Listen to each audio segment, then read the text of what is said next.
नमस्कार, मैं हूं आपके साथ मैं मानसा मलिक। भारत के साथ सीमा विवाद में खुद को पिछड़ता देख रहा चीन भारत की भावनाओं को उकसाने में लगा हुआ है और इस काम में उसको साथ मिला है नेपाल के प्रधानमंत्री केपी शर्मा ओली का। पहले विवादित नक्शा, फिर मर्यादा पुरुषोत्तम श्री राम की जन्मस्थली और अब महात्मा बुद्ध के नाम पर सियासत। भारत के खिलाफ सोच और साजिश का आलम यह है कि नेपाल भारतीय विदेश मंत्री के बयान को बिना समझे ही हमलावर हो गया। हालांकि विदेश मंत्रालय ने फौरन नेपाल की शंका को दूर तो कर दिया, लेकिन उसकी नीयत जरूर सामने आ गई। तो आज की चर्चा करेंगे इसी मुद्दे पर कि युद्ध की बोली बोलने वालों के बुद्ध कैसे हो सकते हैं। तो खबर क्या है ये आपको बता दें। विदेश मंत्री एस जयशंकर के बयान पर नेपाल का विरोध। विदेश मंत्री ने दरअसल महात्मा बुद्ध को महान भारतीय बताया था और नेपाल ने कहा कि महात्मा बुद्ध का जन्म जो है वो लुम्बिनी में हुआ था। उसके बाद भारत की ओर से जवाब दिया गया कि विदेश मंत्री का बयान साझा बौद्ध विरासत के संदर्भ में दिया गया था। भारत की ओर से यह बात भी कही गई कि कोई शक नहीं है कि बुद्ध की जन्मस्थली लुम्बिनी है।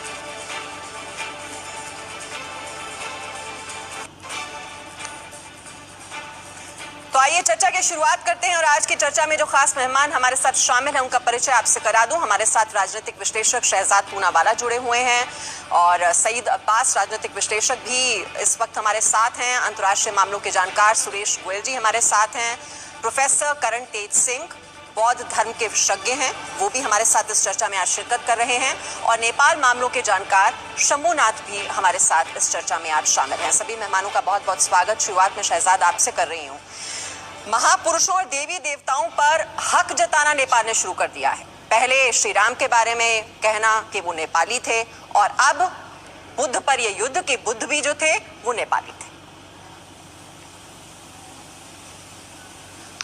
देखिए, दरअसल पहले तो विदेश मंत्री ने कोई ऐसी बात नहीं कही जिससे कि इतनी आपत्ति उनको दर्ज करवानी चाहिए थी, क्योंकि अगर आप देखें तो सिद्धार्था का जन्म जरूर लुम्बिनी में हुआ था, पर जो उनके गौतम बुद्ध बनने की पूरी उनकी जो एक जर्नी है वो तो भारत में ही हुई थी। और अगर आप देखें कि गौतम बुद्ध से जुड़ी हुई जो अहम जगह हैं, चाहे वो बोध गया हो, चाहे वो सारनाथ हो, चाहे वो कुशीनगर हो, वो तो भारत में ही है।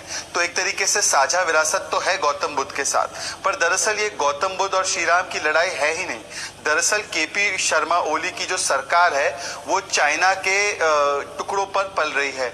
आपको याद होगा कि जब उनके पार्टी में भीतर घमासान हो रहा था तो चाइनीज एम्बेसडर टू नेपाल ने वहां पर सुलह करवाकर उनको सत्ता में बनाए रखा था।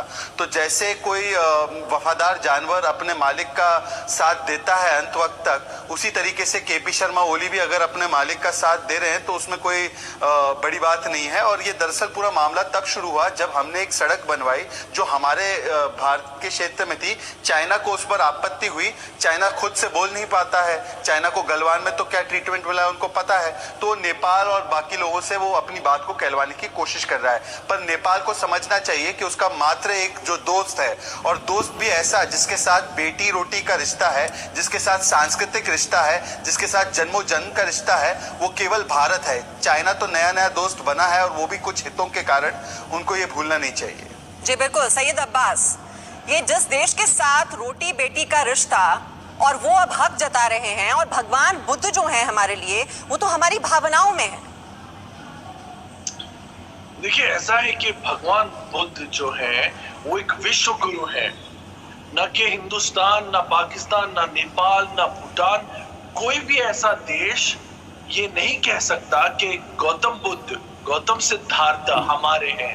अगर आप गौतम सिद्धार्था की बात करें तो आप कह सकते हैं, लेकिन गौतम बुद्ध जो कि हमें माना जाता है कि इस सदी और हर सदी का सबसे बड़ा जो एक ऐतिहासिक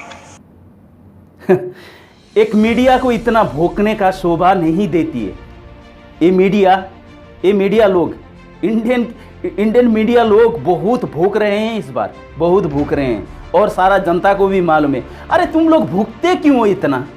हैं? तुम लोग भूखते क्यों हो? इतना भूखने का क्या जरूरी है यार? तुम लोग खुद ही न्यूज़ बनाते हो और खुद ही बोलते हो हमारा प्रधानमंत्री जहां जाए जहां न जाए उससे तुमको क्या लेना देना?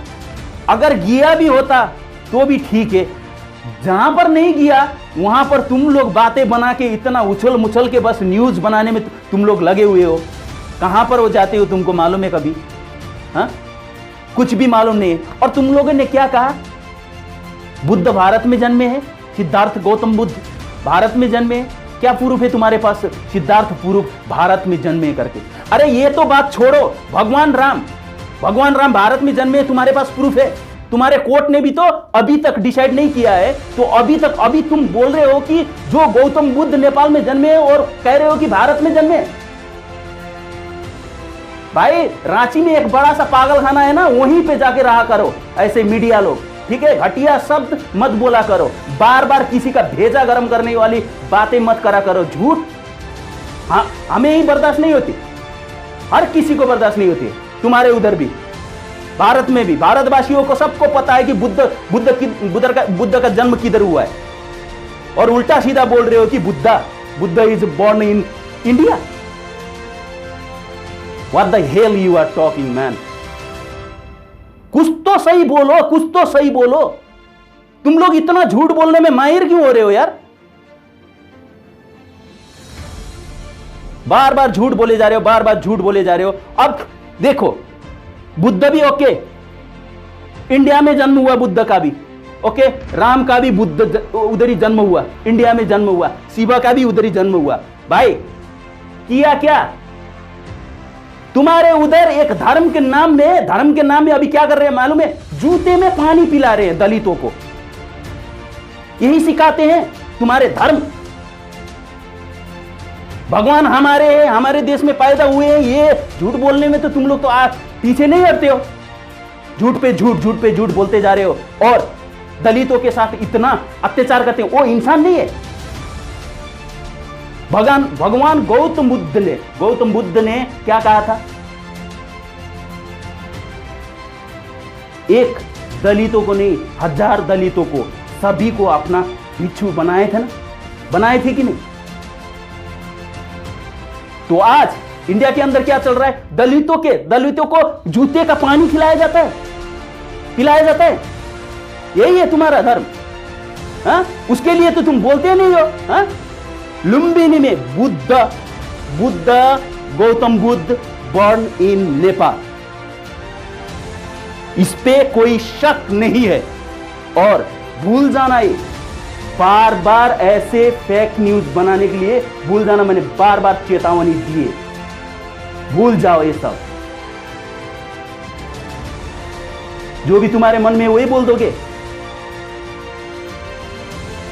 भूल जाओ। गोदी मीडिया ज्यादा बर्दाश्त नहीं होता।